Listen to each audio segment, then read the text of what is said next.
দেখছিলাম যে chapter 9B, তো HSC হায়ার ম্যাথ ফার্স্ট পেপারের চ্যাপ্টার 9B এর আগে লেকচারটার মধ্যে আমরা দেখছিলাম যে মূল নিয়মে কিভাবে অন্তরজ নির্ণয় করতে হয়। এখন আমরা আজকে এই চ্যাপ্টারটার ম্যাথগুলো করব। তো আমরা যে ফাংশনের এর আগে লেকচারটার মধ্যে আমি দেখাইছিলাম যে এফ অফ এক্স যদি তোমাকে একটা ফাংশন দেওয়া থাকে আর বলে যে এই ফাংশনটার মূল নিয়মে অন্তরজ নির্ণয় করো, তাহলে আমরা যেভাবে এটার মূল নিয়ম অন্তরজ নির্ণয় করতে পারি সেটা হলো যে limit h tends to 0 f of x plus h minus f of x divided by h. এই পদ্ধতিটার মাধ্যমে আমরা এফ অফ এক্স একটা ফাংশনের মূল নিয়মে অন্তরজ নির্ণয় করতে পারি। তো আমাদেরকে যে প্রথম কোশ্চেনটা দিয়েছে এটা হচ্ছে রুট ওভার এক্স, এরকম একটা ফাংশন দিয়েছে, এটার মূল নিয়মে অন্তরজ নির্ণয় করতে হবে। এখন রুট ওভার এক্স হচ্ছে আমাদের ফাংশন, তাহলে আমরা লিখবো যে ধরি F of x equals two হচ্ছে আমাদের root over x.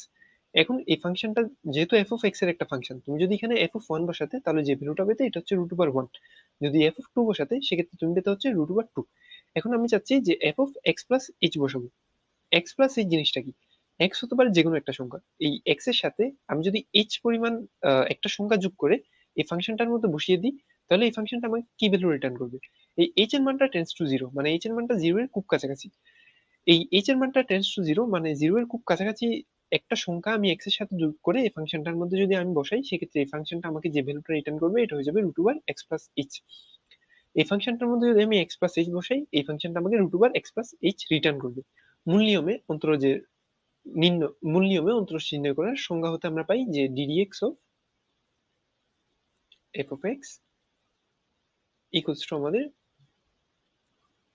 Limit h tends to zero f of x plus h minus f of x divided by h. আচ্ছা, এবার এখানের মধ্যে যেটা আছে limit h tends to zero, এটা আমরা লিখবো যে লিমিট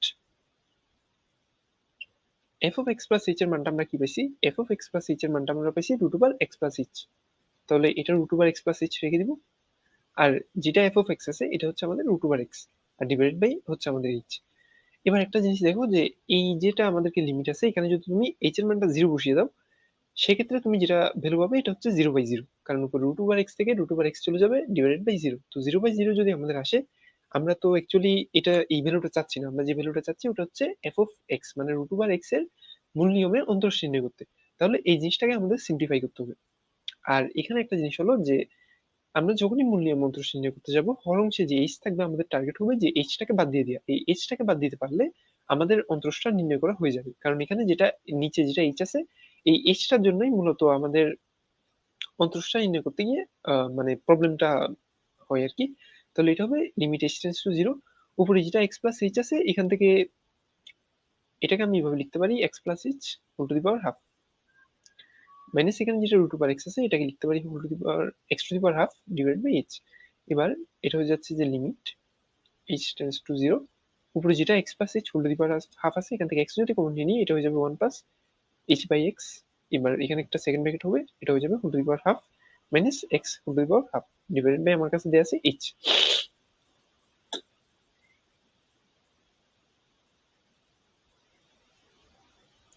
এবার উপরে যেটা x to the power half আছে এটা হয়ে যাবে x to the power half, and এটা হয়ে যাবে যে one plus h by x whole to the power half. আচ্ছা, এবার এখানে যেটা আছে এটা হচ্ছে যে minus x to the power half, এটা যেভাবে আছে এইভাবে ডিভাইডেড বাই আমাদের কি দেওয়া আছে, ডিভাইড বাই দেওয়া আছে হচ্ছে আমাদের এইচ। আচ্ছা, এবার লিমিট এইচ টেন্ডস টু আমাদের জিরো, উপরে যেটা x to the power half আছে এটা যদি আমি এখান থেকে কমন নিয়ে নিই, সেক্ষেত্রে এখানে একটা আমি সেকেন্ড ব্র্যাকেট ইউজ করবো, তাহলে এটা হয়ে যাচ্ছে one plus h by x whole to the power half minus one, আর নিচে আছে ডিভাইডেড বাই এইচ। আচ্ছা, এবার আমাদের কাছে এই জিনিসটাকে বিস্তৃতি করতে হবে, one plus h by x whole to the power হাফকে বিস্তৃতি করতে হবে। এখন বিস্তৃতি আমরা অনেকে আগে মানে সবাই আশা করি পরিচিত। তো ওয়ান প্লাস এক্স এর বিস্তৃতিটা whole to the power n, এর বিস্তৃতিটা আমরা কিভাবে করি? এর বিস্তৃতিটা আমরা করি হচ্ছে one plus N x plus N into n minus 1 divided by 2 factorial x square plus n into n minus 1 n minus 2 divided by 3 factorial x cube করে প্লাস ডট ডট ডট পর্যন্ত আমরা যেতে থাকি। আমরা কতটুকু যাই? আমরা যে লাস্ট পদ পর্যন্ত যাই, সেই লাস্ট পদের মধ্যে আমাদের x two the power n হয়ে যায়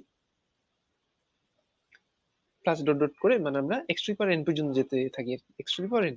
এখন এভাবে আমরা বিস্তৃতিটা করি কখন? এভাবে আমরা বিস্তৃতিটা করি যখন হচ্ছে আমাদের এই n এর মানটা একটা পূর্ণ সংখ্যা হয়। যেমন n এর মানটা 1, 2, 3 এভাবে করে দেয়া থাকলে আমরা এভাবে করে বিস্তৃতিটা করতাম। এখন এখানে আমাদের একটা প্রবলেম আছে, যেটা হচ্ছে 1 + h/x whole to the power half আছে। এখন হাফ তো আমাদের একটা ভগ্নাংশ। আমাদেরকে এখানে যেটা n এর মানটা দেয়া আছে, n এর মানটা হচ্ছে আমাদের হাফ। এই n এর মানটা হাফ বা n এর মানটা ভগ্নাংশ হওয়াতে আমরা এখানে অ্যাকচুয়ালি লাস্ট পদটা পাবো না। এখানে যেটা +x² আছে, এই পদটা আমরা পাবো না। তো আমরা অ্যাকচুয়ালি এখানে কি পদটা পাবো? এভাবে যদি আমাদেরকে ভগ্নাংশ দেয়া থাকে, সেক্ষেত্রে আমরা এখানে কোনো লাস্ট পদ পাবো না।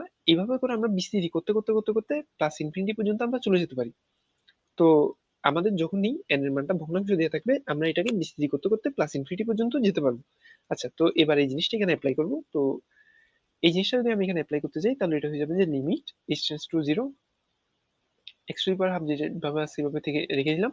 তাহলে এবার এটাকে বিস্তৃতি করি 1 প্লাস n এর মানটা কত? n এর মানটা হচ্ছে হাফ nx।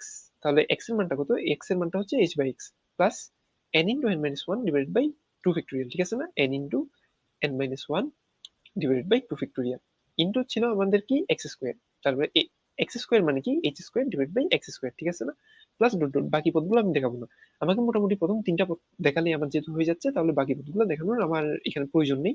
আর লাস্টে এটা -1 আছে, এটাকে আমি রেখে দিব, কারণ লাস্টে যেটা -1 আছে এইটার অ্যাকচুয়ালি কোনো রকম মানে আপাতত ক্যালকুলেশন হয় নাই, তাই এটা রয়ে যাচ্ছে। আর ডিভাইড বাই যেটা আছে এটা রয়ে গেল। আচ্ছা, এবার যদি আমি নিচে চলে আসি, এবার হচ্ছে যে লিমিট h টেন্ডস টু 0 যেটা আছে, এটা আমার এখানে থাক। এবার দেখো যে এখানে যেটা 1 আছে, এই 1 ও এই 1 কাটাকাটি হয়ে যাচ্ছে। আর এখানে যতগুলা পদ আছে সবগুলোর মধ্যে h/x থেকে যাবে। তাহলে আমি একটা কাজ করতে পারি যে সবগুলা পদ থেকে h/x টা কমন নিয়ে ফেলতে পারি। তো এখানে যদি আমি h/x টা কমন নিয়ে ফেলি, সেক্ষেত্রে আমার যেটা প্রথম পদ আছে এটার মানটা হয়ে যাচ্ছে হাফ। পরবর্তী যে পদটা আছে এটার মানটা হয়ে যাচ্ছে যে half into half minus one. তার মানে উপরে আমি পাচ্ছি হচ্ছে half into half minus one মানে কত? Minus half. আর নিচে এটা 2 ফ্যাক্টোরিয়াল আছে, 2 ফ্যাক্টোরিয়াল মানটা কিন্তু 2 ইনটু এই h² থেকে h/x কিন্তু আমি এখানে কমন নিছি। তাহলে এটা হয়ে যাবে h/x প্লাস বাকি যে পরবর্তী 3 নম্বর মানে এটা প্রথম পদ, দ্বিতীয় পদ, তৃতীয় পদ, সরি চতুর্থ যে পদটা থাকবে, ওখান থেকে h/x কমন নিলে ওইটার মধ্যে h² আসবে। বাট ওইটা আমার কাছে এখন দেখানোর দরকার নেই, কারণ আমার তো ধারাটা ইনফিনিটি পর্যন্ত চলে গেছে। তো নিচে ডিভাইড বাই h থেকে যাবে। ঠিক আছে? এবার আমরা এখানে আসবো যে লিমিট h টেন্ডস টু আমার আছে 0। এইখানে যেটা x² আছে ডিভাইড বাই x, তাহলে x² থেকে আমার -1 চলে যাবে। পাওয়ার এই উপরে যেটা পাওয়ার আছে হাফ থেকে নিচে এখানে x এর পাওয়ার 1, তাহলে হাফ থেকে 1 চলে যাবে, যেহেতু এটা আর এটা ভাগ মানে ভাগ যাচ্ছে, x² কে x দিয়ে ভাগ দিচ্ছি। আর এখানে ইনটু h থেকে যাবে। এবার এখানের মধ্যে ভিতরে দেখো যে হাফটা আমার কাছে রয়ে যাচ্ছে প্লাস, আচ্ছা এটা প্লাস হবে না, হাফ ইন্টু মাইনাস হাফ মানে হচ্ছে কত? হাফ ইন্টু মাইনাস হাফ মানে হচ্ছে -1/4। -1/4 নিচে এটা 2 আছে, এই 2 টাকে আমি উপরে যদি উঠিয়ে দিই, সেক্ষেত্রে এটা হয়ে যাবে হাফ। কারণ 2 এর নিচে মনে একটা 1 আছে। এইটাকে যদি আমি ঘুরিয়ে লিখতে চাই, সেক্ষেত্রে আমার এই 1 টা উপরে চলে যাবে আর 2 টা নিচে চলে আসবে। আর এখানে যেটা h/x আছে এটা যেভাবে আছে এভাবে থেকে যাবে। প্লাস ডট ডট বাকি পদগুলো দেখাতে হচ্ছে না আমাকে। Plus dot dot. আচ্ছা, নিচে যেটা h আছে, এই h টা আমার কাছে যেভাবে আছে এভাবে থাক। আচ্ছা, এবার এখানে দেখো যে লিমিট h টেন্ডস টু হচ্ছে আমার 0, উপরে x²হাফ-1 তার মানে কি x মাইনাস হাফ। আর এই h আর এই h কাটাকাটি চলে যাচ্ছে। তাহলে আমার কাছে তো এখানে এই এটা হয়ে যাচ্ছে আমাদের যে x ইনভার্স হাফ, এই h এই h কাটাকাটি চলে যাচ্ছে।